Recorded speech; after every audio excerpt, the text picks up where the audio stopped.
Hi hello నమస్తే అండి. ఈరోజు ఫిష్ చేస్తున్నాను అన్నమాట.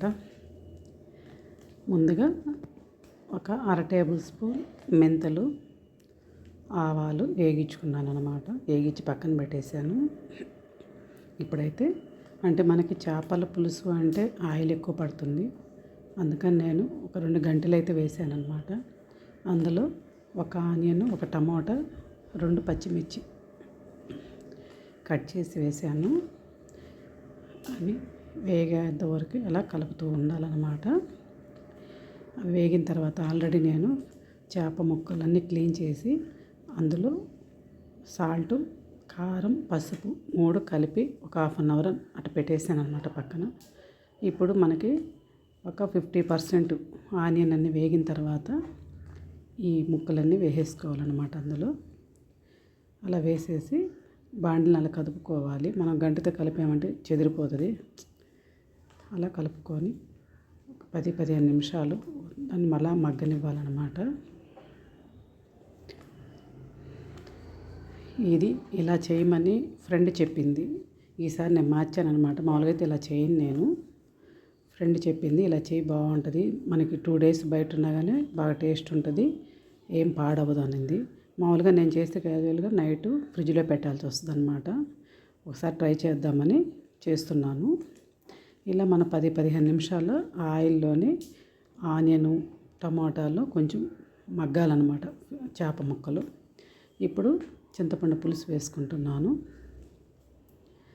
చింతపండు పులుసు కూడా చిక్కగా వేయాలన్నమాట. అలా మొత్తం అలా కొంచెం వేసుకున్నాక బాగానే ఉందండి. టేస్ట్ అయితే నేను ట్రై చేశాను. చూద్దాం, రేపటికి పాడవకుండా ఉంటే ఇదే కంటిన్యూ చేస్తాను. అలా మొత్తము ముక్కలు నిండేంతవరకు వేసుకోవాలన్నమాట. అలా వేసాక మళ్ళీ ఆ ముక్కలు కదుపుకోవాలన్నమాట. బాండిల్ అటు పెట్టి అలా కుదుపుకోవాలి. అటుకిటుకి తిప్పామంటే మనకి అంతా స్ప్రెడ్ అయిపోద్ది, ప్రతి ముక్కకి పులుసు అనేది అంటుకుంటుంది అనమాట. ఒక్కసారి టేస్ట్ చేసుకోవాలి. మనకి కారము, పులుపు, సాల్టు, పులుసు వేసాం కదా, మనకి సాల్ట్ తగ్గొచ్చు, కారం తగ్గొచ్చు అనమాట. చూసుకొని మళ్ళీ సాల్ట్ వేసేసుకోవాలన్నమాట.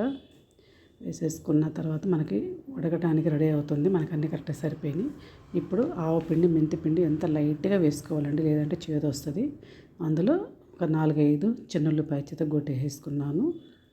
అలా మళ్ళీ ఒకసారి కలుపుకొని మళ్ళీ ఫైనల్గా ఒకసారి టేస్ట్ చేసుకున్నామంటే మనకి కరెక్ట్గా ఉంటుందండి. చాలా బాగుందండి చేపల పులుసు అయితే, బాగా నచ్చింది నాకు. చూసారా, మనకి చేపల పులుసు రెడీ అయిపోయింది. సింపుల్గా అయిపోయిందండి. నేను చేసే చాలా పెద్ద ప్రాసెస్ అనమాట. ఇదైతే సింపుల్గా అయిపోయింది. ఇది అండి ఈరోజు మా కర్రీ, ఇంట్లో చేపల పులుసు. నచ్చితే లైక్ చేయండి, షేర్ చేయండి, సబ్స్క్రైబ్ చేయండి, నా ఛానల్ ఫాలో చేయండి.